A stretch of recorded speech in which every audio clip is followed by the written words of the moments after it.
My entire monthly income is $1,840. My Social Security check, nothing else. No pension, no significant savings drawing interest, no side income. Just that one number, arriving on the same date each month. Back home, that number terrified me. Here in Cebu, it covers a genuinely comfortable life with money left over most months. I want to show you exactly where every dollar of it goes, because I think too many of these retirement videos speak in vague terms about affordability, without ever showing the actual math that makes it real. I spent 36 years supervising warehouse operations, a solid but unglamorous career that never came with a pension, just steady contributions to Social Security and whatever modest personal savings I managed, alongside raising 2 kids as a single father after my divorce. I want to show you how that one check, the same one that felt like a countdown to financial crisis back home, became, here, something closer to abundance. Before I show you the current numbers, I need to show you what that same $1,840 looked like trying to survive in my hometown, because the contrast is the entire point of this video. Rent alone for a modest 1-bedroom apartment in my area ran just under $1,300 monthly by the time I retired. Utilities, another $200. Basic groceries, careful, no-frills groceries, another $350. Before I'd paid for anything else. Transportation, healthcare, a single unplanned expense. I was already over my entire monthly income, a mathematical impossibility I somehow had to solve every single month, using savings that were never designed to cover permanent, ongoing shortfalls. I remember specific months where I skipped filling a prescription, not because I couldn't eventually afford it, but because the timing that particular month meant choosing between the prescription and rent always won by necessity. That's not a dramatic exaggeration. That was simply the ordinary arithmetic of stretching one modest check across costs that had climbed steadily for years, while the check itself climbed only marginally, if at all. I remember a specific February, cold enough that heating became a genuine necessity rather than an option, when I sat at my kitchen table doing the same math I'd done every month for years, watching the numbers refuse to add up, regardless of how I arranged the categories. Property taxes had climbed again that year, insurance premiums along with them, while my Social Security adjustment had increased by an amount that barely registered against those other increases. I felt, that specific evening, a very particular kind of quiet dread, not panic exactly, but the slow, grinding realization that the trajectory itself was the problem, not any single bad month. I researched several countries before settling on the Philippines, and several cities within the Philippines before settling specifically on Cebu, and I want to explain that reasoning briefly before getting into the actual numbers. I wanted a real city, not an isolated rural area, specifically because I wanted reliable healthcare access without a long drive, a genuine local economy rather than an area entirely dependent on tourism pricing, and an established expat community for the inevitable adjustment period. Cebu offered all three, along with English proficiency widespread enough that I never seriously worried about language barriers in daily life, medical settings, or government offices. I want to be clear that smaller provinces and towns can be even less expensive than what I'm about to show you. I chose the trade-off of a slightly higher cost of living for the specific conveniences a real city provides, and I think that trade-off is worth mentioning honestly, rather than pretending my numbers represent the absolute cheapest possible version of this move. I also spent time researching Thailand and a couple of Central American options before settling specifically on the Philippines, and I want to mention briefly why English proficiency mattered so heavily in my final decision. At 68, navigating a medical emergency or a legal document in a language I didn't fully understand felt like an unacceptable risk, however favorable the cost of living might have been elsewhere. The Philippines offered the specific combination of low cost and genuine communication ease that neither of my other 2 finalist options fully matched. Here is the exact breakdown, the actual numbers from my bank statements, rather than any rounded estimate. Rent comes to $315 monthly for a 1-bedroom unit in a secure building with a guard at the entrance. Roughly a 15-minute jeepney ride from the city center. Utilities, electricity, water, and internet combined run about $85, with electricity being the variable that swings most, depending on how much I run the air conditioning versus relying on fans during cooler stretches. Groceries and food come to roughly $200 monthly. I shop primarily at the local wet market for produce and fish, supplementing with a nearby grocery store for staples, and I still eat out at modest local restaurants 6 or 7 times a month, which typically costs less combined than a single fast food meal back home would have. Transportation, since I don't own a vehicle, comes to about $35 monthly, between jeepneys and occasional ride-hailing for longer trips. Health insurance, a local supplemental plan, runs $65 monthly. Phone and modest entertainment spending add another $50 combined. Add it all together, and my core monthly expenses come to roughly $750, leaving over $1,000 from my Social Security check for savings, discretionary spending, and an emergency cushion, the exact opposite of the impossible arithmetic I was managing back home on the same income. I want to add a few smaller line items too, since I promised the exact breakdown. Laundry service, since my building has no in-unit machines, runs about $15 monthly. A modest gym membership, nothing elaborate, costs $18.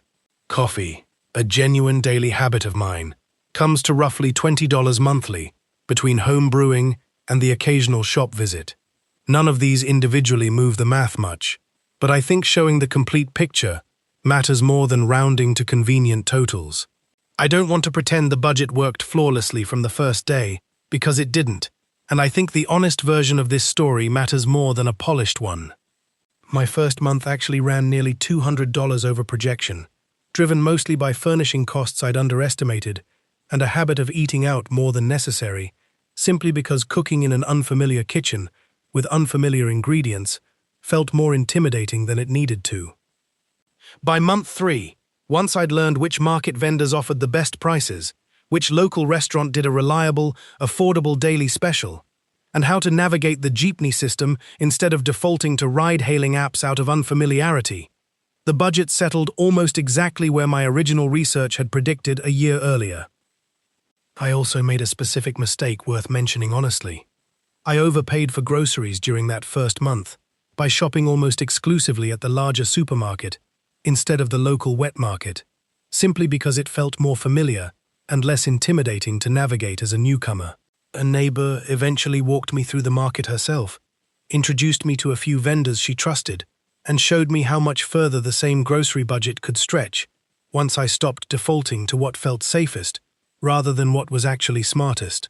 I spent nearly 5 months researching before I ever booked a flight, treating the decision with the same careful, methodical approach I'd once applied to warehouse inventory systems. Verify everything twice. Trust documented patterns over optimistic assumptions. I built an actual spreadsheet, cross-referencing cost of living data from multiple sources against real receipts other expats had posted in online forums, specifically looking for the gap between polished marketing claims and what people actually spent month to month. I also specifically researched the retirement visa requirements, confirming that my modest fixed income comfortably exceeded the minimum threshold required, which told me early on that the entire system was built for exactly the kind of retiree I actually was. I made a 2-week exploratory visit before committing to anything permanent, testing whether the actual experience matched the research rather than trusting projections alone. That visit confirmed most of what I'd found and corrected a few assumptions about neighborhood noise levels that I adjusted for during my actual apartment search afterward. I also spent a significant portion of that research period on the financial mechanics specifically, how Social Security payments would need to be structured to transfer reliably each month, what currency exchange strategy minimized fees, and how to build a 12-month cash buffer before I fully trusted the new financial rhythm. I treated the money with the same rigor I'd once applied to warehouse inventory audits, because I understood that financial anxiety, left unaddressed, would undermine every other part of the transition, regardless of how well I'd researched the healthcare or community pieces. I expected the lower rent. I expected cheaper groceries. What surprised me most was how much further the healthcare dollar actually stretched compared to what I'd budgeted for back home under Medicare. even accounting for supplemental costs. A routine physical, including standard blood work, cost me $42 out of pocket here, a fraction of what the same visit would have cost, even with my previous coverage. When I had a minor kidney stone scare 8 months in, requiring same-day imaging and a specialist consultation, the entire episode cost under $120 total, an amount that would have represented a genuinely stressful bill back home, even with insurance factored in. That specific experience, more than any spreadsheet projection, convinced me the math wasn't just theoretically favorable, but actually held up under real, unplanned stress. I called my daughter immediately after that kidney stone episode, partly to reassure her I was fine, partly, honestly, because I wanted her to hear the actual cost firsthand, rather than through my own second-hand description later. I could hear the surprise in her voice as I read her the itemized bill, a reaction I think mattered more for her ongoing peace of mind about this whole decision than any of my earlier spreadsheet explanations had.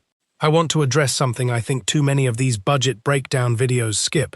What happens when something genuinely unexpected occurs, beyond routine healthcare? I keep a separate emergency fund, about $1,200, built specifically from the surplus my monthly budget generates, rather than any windfall or inheritance. It took about 10 months of disciplined saving from that $1,000 monthly surplus to build that cushion to a level I felt comfortable with, and I've continued adding to it modestly each month since.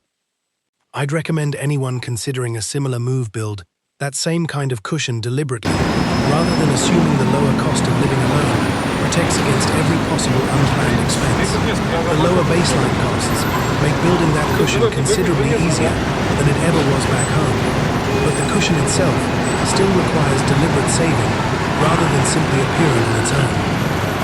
I also want to mention that I keep a small separate line back home, a modest checking account I never fully closed, specifically as a secondary safety net in case of a genuinely serious emergency requiring evacuation or extended treatment back in the States.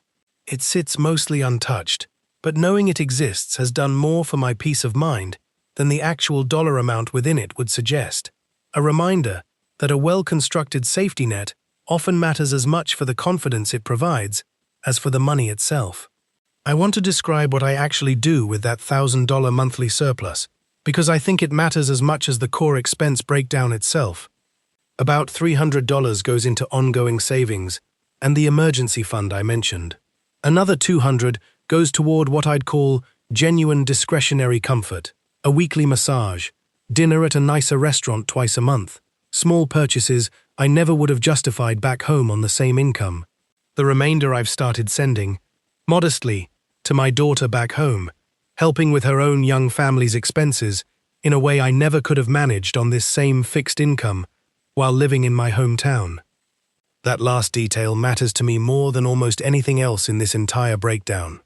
The same $1,840 that once left me choosing between prescriptions and rent now leaves enough room, most months, to actually help my own child rather than simply surviving on my own. I want to be specific about that support too, since I've committed to exact numbers throughout this video. It typically comes to somewhere between $100 and $150 monthly, sent through a low-fee transfer service, usually earmarked for something specific she mentions needing, rather than simply deposited without context. A car repair, a school expense for my grandson, occasionally just an unprompted gift she's told me she appreciates more for the gesture than the actual amount. My daughter was skeptical when I first explained the numbers. In the specific way people are skeptical of things that sound too good to be true, given everything they understand about fixed income retirement. She visited 6 months in, spreadsheet questions prepared, clearly expecting to find some hidden catch in the arithmetic. She watched me pay for a full week of groceries with an amount that wouldn't have covered 2 days back home. She sat with me at my regular local restaurant, watched the owner greet me by name, watched the bill for a full meal for both of us come to less than a single fast food order back in her own city. She left that visit not just convinced, but genuinely surprised at how comfortable, rather than merely survivable, the numbers actually made daily life here. She's since mentioned, more than once, that seeing the real math changed how she thinks about her own eventual retirement planning, still over 2 decades away for her. She also asked, near the end of that visit, whether I ever worried about currency fluctuations undermining the stability of this whole arrangement. A genuinely sharp question I appreciated, given how many of these retirement videos gloss over that specific risk. I told her honestly that I monitor exchange rates, but haven't built my budget on any assumption of continued favorability, keeping enough buffer in the emergency fund, specifically to absorb a reasonable amount of unfavorable movement without the entire arrangement collapsing. If you're sitting at your own kitchen table right now, doing the same anxious fixed income arithmetic I used to do, here's what I'd actually recommend, beyond just the numbers I've shown you. Build the real spreadsheet, not the optimistic one. Include a furnishing budget, a first-month adjustment cushion, and a separate emergency fund target, rather than assuming the lower cost of living alone protects against every unplanned expense. Compare honestly, category by category, rather than comparing the cheapest possible version of life here against the most expensive version of staying where you currently are. And do the exploratory visit before committing permanently, however tempting it is to skip that step once the online research feels thorough enough. My own 2-week visit caught details no spreadsheet could have anticipated, and I think that verification step matters more than any single line item in the budget itself. I'm 18 months into this now, and I want to describe what an ordinary week actually looks like, because I think it matters more than any single number in isolation. I have a standing Tuesday breakfast with 3 other retirees at a small cafe near my apartment, a weekly market run on Saturday mornings, where several vendors now know my usual order before I finish asking, and a modest but genuinely satisfying rhythm that the same income back home could never have purchased, regardless of how carefully I'd managed it. I still check my original spreadsheet occasionally, comparing 18 months of actual bank statements against what I'd projected before ever booking the flight. The two remain remarkably close, closer than I honestly expected any projection to hold up once real life got fully involved, which tells me this wasn't luck or a temporarily favorable exchange rate, but genuinely sound, repeatable math. I want to be honest that the spreadsheet, however useful, doesn't capture everything that actually changed. The $1,840 doesn't capture the specific relief of falling asleep most nights without doing anxious arithmetic in my head, something I hadn't realized I'd stopped doing until I noticed, one ordinary evening, that I simply wasn't doing it anymore. It doesn't capture the market vendor who sets aside the best fish for me before the morning crowd arrives, or the neighbor who invited me to his granddaughter's birthday party within my first 3 months here, treating me like an established member of the block rather than a foreign curiosity managing a tight fixed income. Budgets are useful precisely because they're honest. A number either works or it doesn't. I wanted to give you the honest number rather than a vague promise, but I'd be doing this story a disservice if I let the spreadsheet alone stand in for what actually changed underneath it.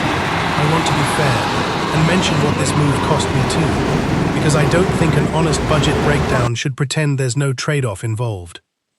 I'm considerably further from my daughter and grandchildren than I once was, a real cost that no favorable exchange rate fully offsets.